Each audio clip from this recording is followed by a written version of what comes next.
About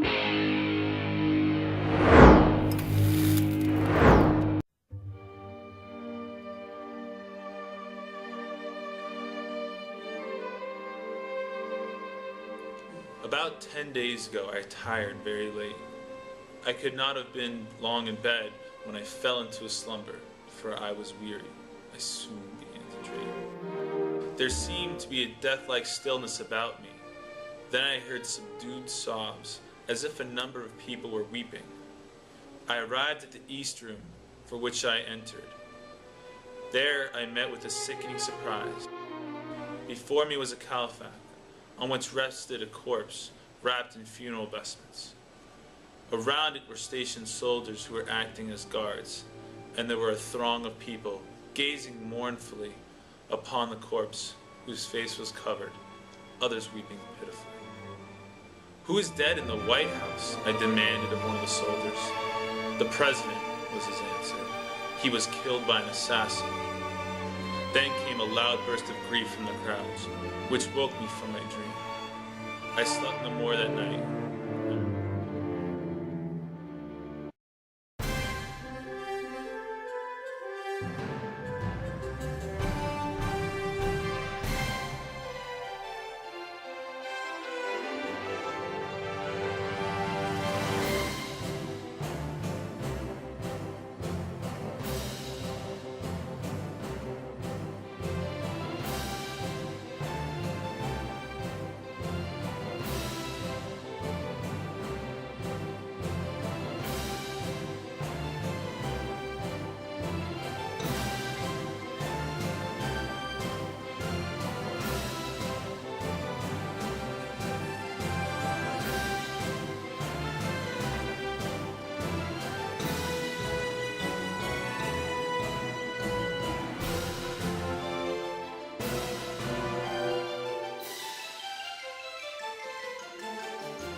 Abraham Lincoln was born February 12, 1809, the second child of Thomas Lincoln and Nancy Lincoln. He was born in a one-room log cabin in Kentucky. Life was good for young Lincoln.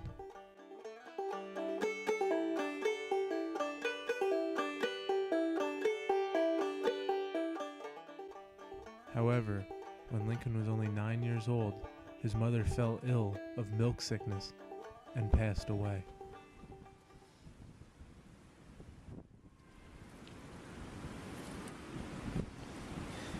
"Mama, I'm gonna work real hard, make something of myself."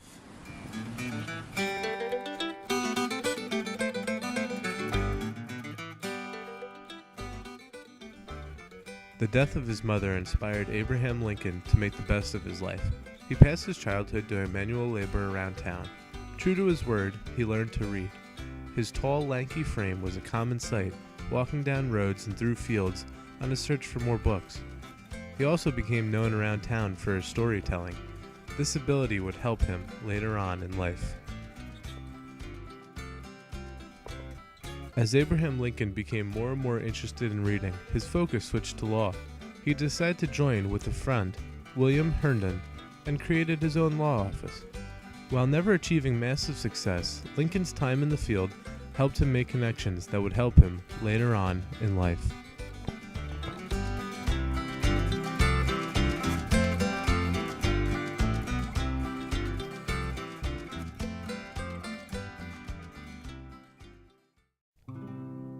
Though his law career was not an outright success, he did meet the person who would change his life forever.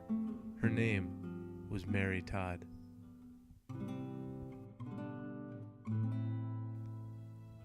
It cannot be called love at first sight. In fact, many of Mary's friends found Lincoln to be a poor suitor for her. I just can't stop thinking about him. I don't know what you see in him. He intrigues me. But Mary, look what you have to offer. My family's money? Just because we own some slaves? Abe says it's immoral to support slavery. But he's just so tall. So handsome. Eventually, Mary and Abraham became engaged.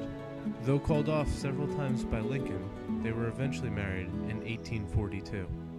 Soon after, Lincoln is elected to the Illinois House of Representatives. President Polk, I respect your opinion on relations with Mexico. However, I cannot in good conscience agree with your decision to go to war. Mr. Lincoln, perhaps you don't know the facts. The land is ours. It is our manifest destiny to spread to the sea. If Mexico plans to stand in the way, we shall remove her by any means necessary. The President, sir, think of the cost involved.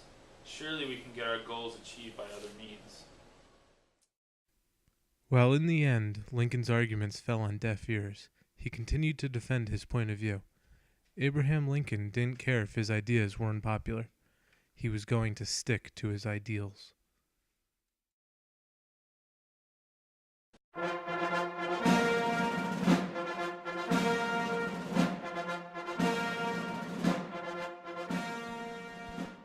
Eventually, Abraham Lincoln was elected to the highest office in the land, the President of the United States.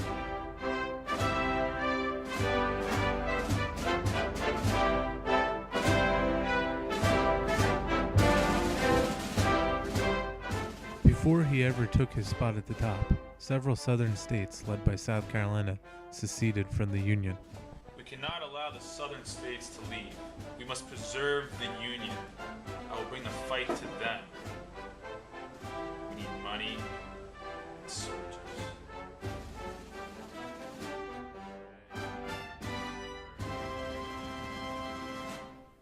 Abraham Lincoln responded to the crisis, wielding power as no other president before him.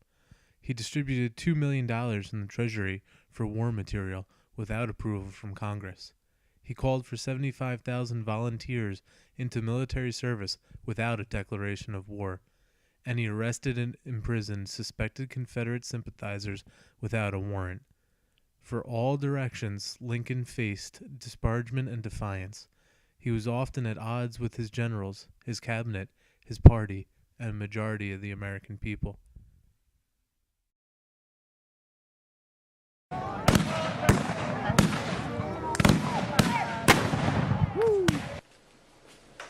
President, more reports from the front. Battle of Shiloh, 13,000 casualties.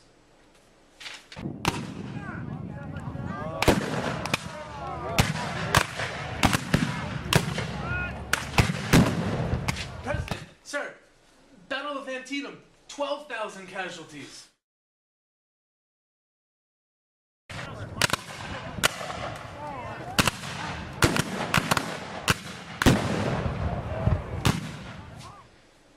Sir, Battle of Gettysburg, 23,000.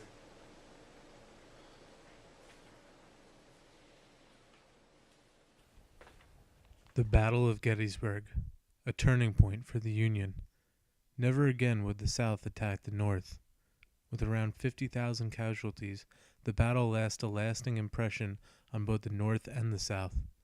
Abraham Lincoln traveled to Gettysburg to dedicate a cemetery.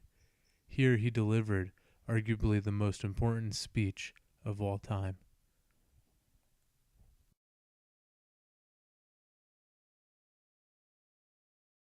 Fourscore and 7 years ago, our fathers brought forth upon this continent a new nation, conceived in liberty and dedicated to the proposition that all men are created equal. Abraham Lincoln continued to insist the Union must be saved. In addition, his moral opposition to slavery led him to sign the Emancipation Proclamation, which essentially ended slavery in the South. This angered many people, but perhaps none more than John Wilkes Booth.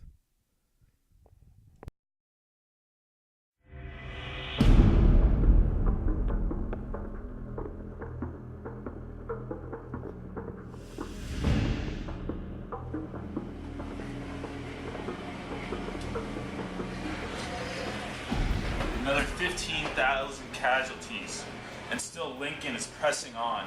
Something needs to be done. Yeah, but what can we do to stop this work?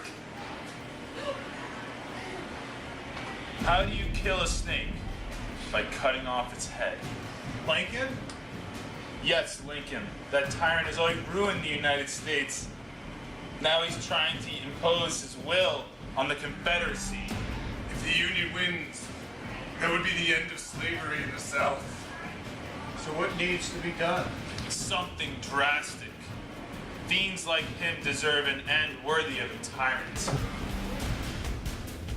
While John Wilkes Booth and his conspirators hatched a plot to kidnap the president, their worst fears were recognized. The Southern Army fell apart as the North engaged in total warfare. Before the Confederate States surrendered, Abraham Lincoln was elected to a second term of the United States.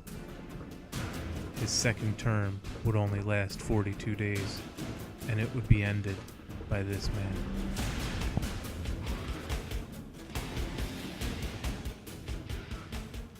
To end a life, to save a philosophy. The South has been humiliated. Tonight, the tyrant will die for his sins. Taking matters into his own hands, Booth devised a plan to assassinate the president. They would meet around 10:15 p.m. on the night of April 14th, 1865, at Ford's Theater.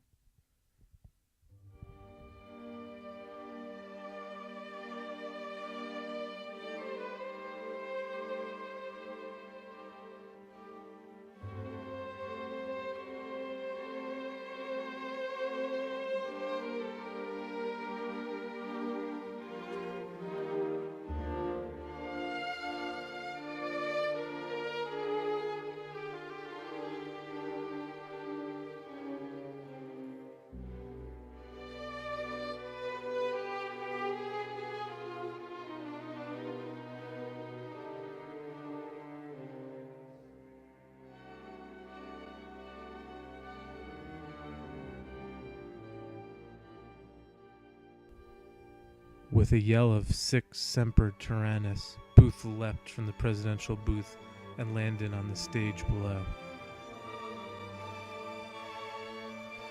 His bullet proved to be a fatal one. 12 days later, Booth was found in a barn in Virginia and shot to death. 8 other conspirators were convicted and sentenced to death.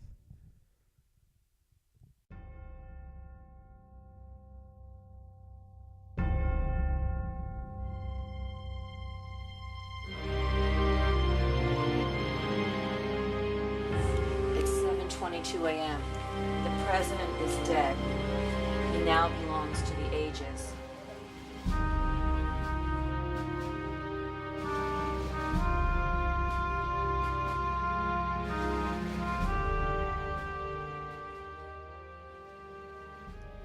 America lost its captain on that April day.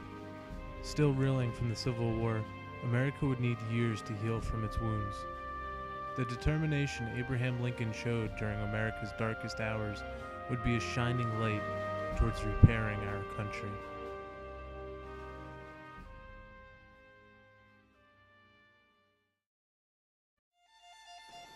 We here highly resolve that these people shall not have died in vain, that this nation, under God, shall have a new birth of freedom, that a government of the people, by the people, for the people, shall not perish from the earth.